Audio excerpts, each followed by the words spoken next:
ბათუმში ახალი სპორტული კომპლექსი შენდება, სადაც დინამო ბათუმისათვის საწვრთნელი სპორტული ბაზაც მოეწყობა. აგიცის სტადიონზე ბაზის მშენებლობის პროექტი დღეს ქალაქის მერის მოვალეობის შემსრულებელმა სპორტსმენებს გააცნო. პროექტის მიხედვით 3 სპორტული მოედანი 4000 კაცზე გათვლილი მაყურებელთა ტრიბუნა და ბაზის სრული ინფრასტრუქტურა შეიქმნება.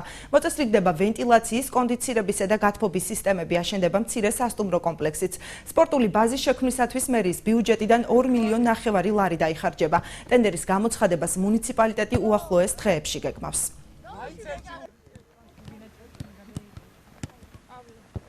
სამი მოედანი, ერთი ბუნებრივი საფარიანი მოედანი, ჩვეულებრივი სტანდარტული, ორი მოედანი იქნება ხელოვნური საფარიანი, რომელიც იქნება გათვლილი როგორც სავარჯიშოდ და ერთი მესამე მოედანი იქნება გათვლილი ახალგაზრდებისათვის, ანუ იმ ბავშვებისათვის, ვინც საომავლოდ დიდ ფეხბურთში უნდა გაიკვალოს გზა.